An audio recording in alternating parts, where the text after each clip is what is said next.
नमस्कार दोस्तों, आज हम फिर हाजिर हैं एक नए टॉपिक के साथ। और आज का हमारा टॉपिक है ऑडिटिंग सब्जेक्ट से कि ऑडिट प्रोग्राम क्या होता है। चलिए शुरू करते हैं। ऑडिट प्रोग्राम को समझने के लिए आपको पहले बेसिक क्लियर होना चाहिए कि ऑडिट प्रोग्राम होता है सिंपल वर्ड्स में कि ये एक रिटन स्कीम है design by auditor to see all books of accounts have been audited properly, work is over in time, uniformity of audit work, each and every person has signed on this his work। कहने का मतलब ये है audit programme एक वो programme है, एक written programme है, एक एक्शन प्लान है रिटन में जो कि डिजाइन किया जाता है, ऑडिटर के द्वारा बनता है और उसमें वो ये देखता है कि सारे बुक ऑफ अकाउंट्स जो है वो ऑडिट हो चुके हैं प्रॉपरली या नहीं, वर्क जो है ऑडिट का कंप्लीट हो गया टाइम पे, उस सारे काम में एक यूनिफॉर्मिटी, एक ऑर्डर सिस्टमैटिक तरीके से हुआ है या नहीं, every person has signed on his work. जब ये ऑडिट वो कंप्लीट हो गया तो जिसने जो काम किया है उसके नीचे उसने साइन करा है या नहीं। अब नेक्स्ट चीज आती है essential qualities of an audit programme. वो कौन सी जरूरी क्वालिटीज हैं जो एक ऑडिट प्रोग्राम में शामिल होनी चाहिए। पहला, मस्ट बी इन राइटिंग। जो ऑडिट फॉर्मेलिटी एक ऑर्डर सिस्टमैटिक तरीके से हुआ है या नहीं, every person has signed on his work. जब ये ऑडिट वो कंप्लीट हो गया तो जिसने जो काम किया है उसके नीचे उसने साइन करा है या नहीं। अब नेक्स्ट चीज आती है essential qualities of an audit programme. वो कौन सी जरूरी क्वालिटीज हैं जो एक ऑडिट प्रोग्राम में शामिल होनी चाहिए। पहला, मस्ट बी इन राइटिंग। जो ऑडिट प्रोग्राम होना चाहिए वो लिखित रूप में होना चाहिए। अगर ये लिखित रूप में होगा तो ऑडिटर को बार बार बताने की जरूरत नहीं है अपने स्टाफ को कि ऐसा कर लीजिए, ये ऑर्डर पास किया गया था। ना ही उसमें जो है कोई मिसकम्युनिकेशन होगा अगर वो रिटन में होगा तो, और जो लड़ाई झगड़े के डिस्प्यूट्स के जो कारण बनते हैं वो ओरल में ज़्यादा होते हैं, लेकिन जो राइटिंग में एक बार लिखा गया उसको आप कभी भी पढ़ सकते हैं, समझ सकते हैं और उसके अकॉर्डिंग काम कर सकते हैं। सेकेंड पॉइंट है क्लियरली वर्डेड। जो ऑडिट प्रोग्राम होना चाहिए उसमें एक एक शब्द बिल्कुल क्लैरिटी के साथ सिंपल लैंग्वेज में क्लियरली लिखा होना चाहिए, क्लियर क्लॉज होने चाहिए जिससे कि किसी को पढ़ने में समझने में दिक्कत ना आए, उसी के अनुसार काम किया जा सके। फ्लैक्सिबल होना चाहिए, एकदम रिजिड नहीं होना चाहिए, ये फ्लैक्सिबल होना चाहिए क्योंकि चेंज जो है सिचुएशन के अकॉर्डिंग करा जाना चाहिए, होना पड़ता है चेंज, फ्लैक्सिबल होना पड़ता है। तो जैसी सिचुएशन आई उसमें उसके अकॉर्डिंग मॉडिफिकेशन हो जाए, इसलिए ऑडिट प्रोग्राम फ्लैक्सिबल होना चाहिए। नेक्स्ट है audit programme must be prepared departmental wise. एक ऑर्गेनाइजेशन के अंदर बहुत सारे डिपार्टमेंट होते हैं, डिपार्टमेंट के साथ साथ उनमें सब डिपार्टमेंट भी होते हैं। तो जो आप ऑडिट प्रोग्राम बना रहे हैं वो टुकड़ों में बनाइए, उसका दायरा छोटा छोटा रखिएगा और इन टोटल वो आपका कंप्लीट फॉर्म बाद में ले लेगा। इससे क्या होगा, आपको छोटी छोटी बातों को आप नज़रअंदाज नहीं कर पाएंगे, आपको एक एक माइन्यूट से माइन्यूट एरर, फ्रॉड अगर कुछ है, थोड़ा मुश्किल का काम देगा जिसमें ज़्यादा ब्रेन यूज करना है, थोड़ा टफ काम देगा। और जो जूनियर लोग होते हैं उनको हल्का काम दिया जाता है, जैसे वाउचिंग दे दी, कोई कंपैरिजन दे दिया, ट्रायल बैलेंस का टोटल करना दे दिया। अब आता है fixation of responsibility. Fixation of responsibility का मतलब है कि एक अकेला व्यक्ति सारा काम नहीं कर सकता, इसलिए वो अपनी जो डेलीगेट करता है अथॉरिटी भी और रिस्पॉन्सिबिलिटी भी अपने स्टाफ में, और सबकी रिस्पॉन्सिबिलिटी फिक्स कर देता है। इससे क्या होता है, right person in right job है, वो अपनी एक्सपर्ट नॉलेज का यूज राइट फील्ड में कर रहा है, जिससे आपको जो रिजल्ट मिल रहा है वो एक्यूरेट मिल रहा है। थर्ड है estimate of progress of work.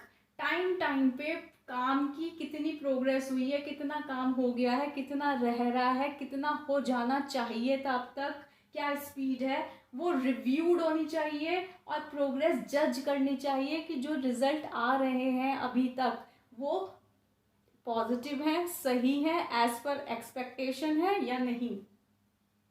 Fourth है इंक्रीज इन एफिशिएंसी। जब काम सिस्टमैटिक तरीके से साइंटिफिक वे में प्रैक्टिकल अप्रोच के साथ आप रैशनली करेंगे तो आपकी एफिशिएंसी बढ़ जाती है, जिससे कि आपको रिजल्ट पॉजिटिव मिल रहा है, आपका प्लान सक्सेसफुल जा रहा है। सिक्स्थ है आपकी फिफ्थ है uniformity of audit work.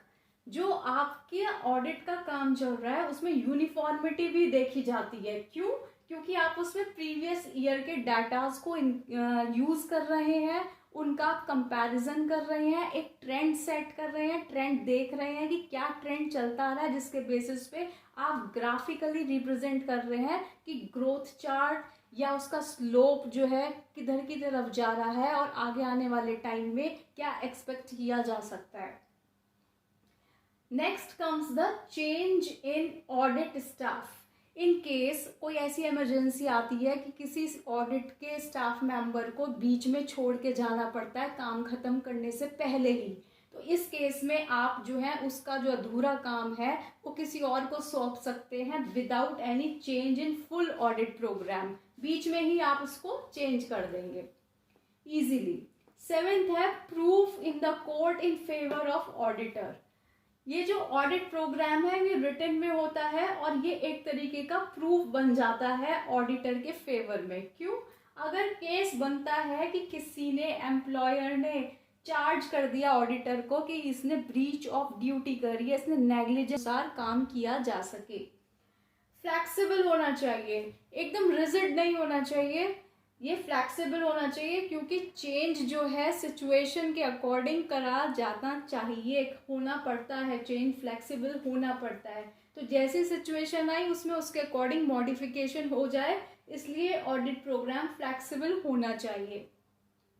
Next है audit programme must be prepared departmental wise.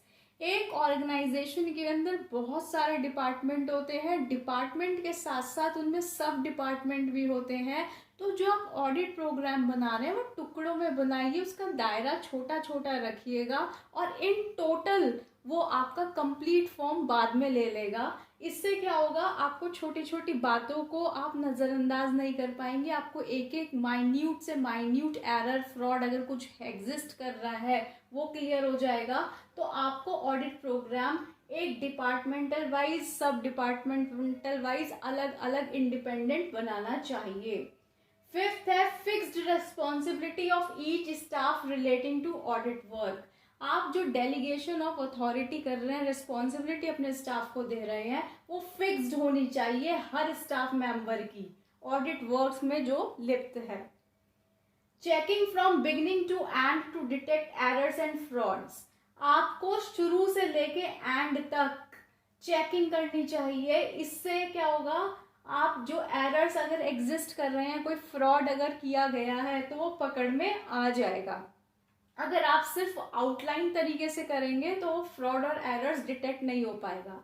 इसलिए स्टार्टिंग से एंड तक एक एक चीज माइन्यूटली वेरीफाई होनी चाहिए, चेक होनी चाहिए। Next comes knowledge of rules relating to audit. जो ऑडिटर है उसको चाहिए सारे रूल्स एंड रेगुलेशंस जो हैं, जो एक ऑर्गेनाइजेशन में जिसका वो ऑडिट कर रहा है, उसको उसकी कंप्लीट बारीक से बारीक नॉलेज होनी चाहिए, जिसकी वजह से वो हर काम रूल्स के अकॉर्डिंग ही करे और रिजल्ट जो है कहीं से कहीं तक इलीगल ना आए। Next comes the advantages of audit programme. Audit programme की कुछ एडवांटेजेस होती हैं, जैसे पहला है एफिशिएंट डिवीजन ऑफ वर्क। जो ऑडिटर है वो अपना काम जो है अपने स्टाफ मेंबर्स को जो है उनकी कैपेबिलिटी देखकर, उनकी एबिलिटी देखकर, उनकी एक्सपर्ट नॉलेज को देखकर, स्किल को देखकर वो डिवाइड करता है। जैसे जो सीनियर स्टाफ मेंबर होगा उनको थोड़ा मुश्किल का काम देगा जिसमें ज़्यादा ब्रेन यूज कर फेवर ऑफ ऑडिटर। ये जो ऑडिट प्रोग्राम है ये रिटन में होता है और ये एक तरीके का प्रूफ बन जाता है ऑडिटर के फेवर में। क्यों? अगर केस बनता है कि किसी ने एम्प्लॉयर ने चार्ज कर दिया ऑडिटर को कि इसने ब्रीच ऑफ ड्यूटी करी है, इसने नेग्लिजेंस ऑफ ड्यूटी करा है और उसके खिलाफ फाइल कर दिया एक सूट एक केस फाइल कर दिया, तो उस केस में जो है ये ऑडिट प्रोग्राम जो है ये प्रूफ हो जाता है, सिद्ध किया जाता है कि ऑडिटर ने अपना ऑडिट का काम जो है systematic step by step in rules and regulations को देखते हुए किया है, उसने कोई नजरअंदाजी नहीं करी है। Next comes satisfaction of complete checking. जब ऑडिट प्रोग्राम के अनुसार ऑडिट किया जा रहा है तो उसमें क्या होता है, उससे सेटिस्फैक्शन है कि कोई भी चीज बीच में छुटी नहीं है, एक एक चीज को चेक किया गया है, वेरीफाई किया गया है, जिसके बेस पे वो कह सकता है कि रिजल्ट जो है बहुत हद तक एक्यूरेट दिए जा रहे हैं। अब इसके कुछ डिसएडवांटेजेस भी हैं। डिसएडवांटेज क्या है? पहला, मैकेनाइज्ड वर्क, बहुत ज़्यादा काम किया जाता है, स्टाफ जो है ऑडिट में बहुत डीप स्टडी करता है, डीप एनालिसिस करता है, बिल्कुल मशीन की तरीके से काम करा जाता है, जिसकी वजह से मोनोटनी क्रीप्स हो जाती है, वो मोनोटनस हो जाता है उसका नेचर, वो जो चाहता है उसको अपने तरीके से ही काम करता है, जिसकी वजह से काम मैकेनाइज्ड होने की वजह से इतना ज़्यादा काम पे काम ओवरलोडेड हो जाता है, तो वो एफिशिएंटली काम को कंप्लीट नहीं कर पाता और उसके रिजल्ट्स जो है ओवरलैपिंग रहते हैं, बहुत क्लोज टू एक्यूरेट नहीं रहते। सेकंड है lack of personal liberty to the staff. Mechanised काम होने की वजह से, ज़्यादा काम होने की वजह से बर्डन ज़्यादा बढ़ जाता है, जिसकी वजह से पर्सनल लिबर्टी स्टाफ को नहीं दी जाती। स्टाफ जो है वो डैम्पन्स हो जाता है, वो अपना सोचना ही बंद कर देता है, बस काम काम काम को ही आगे करता रहता है, उसे पूरे करने की कोशिश करता है और कोई इनिशिएटिव लेने में इंटरेस्ट नहीं दिखाता कि मुझे ये काम और बेहतर तरीके से कैसे कर सकता हूँ, मैं इसको और उसे अलग कैसे कर सकता हूँ, उसे और क्लोज टू एक्यूरेट रिजल्ट कैसे दे सकता हूँ। तो ये सोचने की शक्ति ही खत्म हो जाती है, क्योंकि मैकेनाइज्ड वर्क है, व्यक्ति वहाँ पे मशीन की तरीके से काम कर रहा है, डीप एनालिसिस कर रहा है, ज़्यादा परत दर परत खोल खोल के उसको पढ़ रहा है, समझ रहा है, और जिसकी वजह से personal liberty to the staff नहीं है, अथॉरिटी और रिस्पॉन्सिबिलिटी तो दी में डिक्रीज हो जाती है, क्योंकि स्टाफ मेंबर्स को पता है कि उनका स्कोप क्या है ऑडिट का, जिसकी वजह से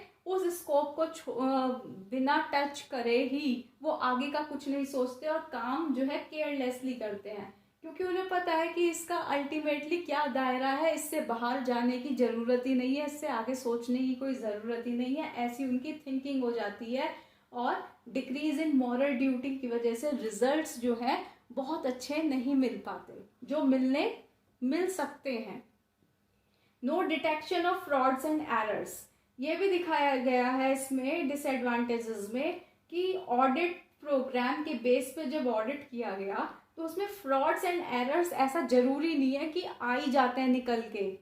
क्यों? क्योंकि टाइम तो बहुत लिमिटेड है, ऑडिट आपको एक कंप्लीट टाइम के अंदर करके देना है, तो इसलिए आप डीप इन्वेस्टिगेशन करते नहीं, कुछ पार्ट जो है हिडन रह जाता है, कुछ जो है आप इग्नोर कर देते हैं, सिर्फ पार्शली उसकी एनालिसिस चलती है, जिसके बेसिस पे एक उम्मीद रहती है कि फ्रॉड एंड एरर्स पूरी तरीके से डिटेक्ट नहीं हो पाते।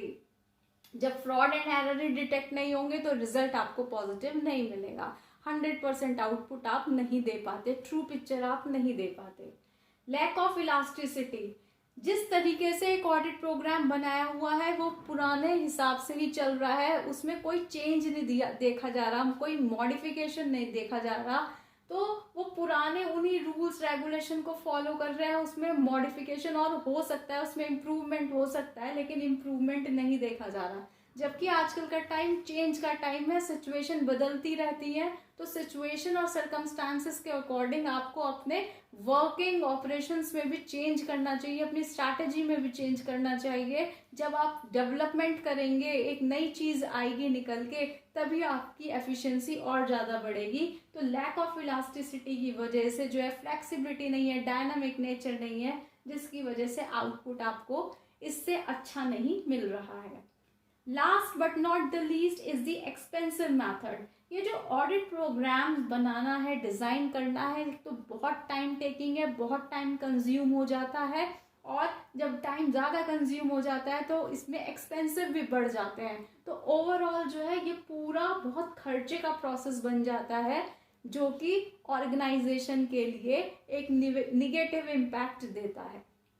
तो ये थे ऑडिट प्रोग्राम की मीनिंग क्या होता है, एसेंशियल क्वालिटीज क्या है उसकी, एडवांटेजेस क्या है और डिसएडवांटेजेस क्या है। होप आपको ये बहुत अच्छे से समझ में आ गया हो।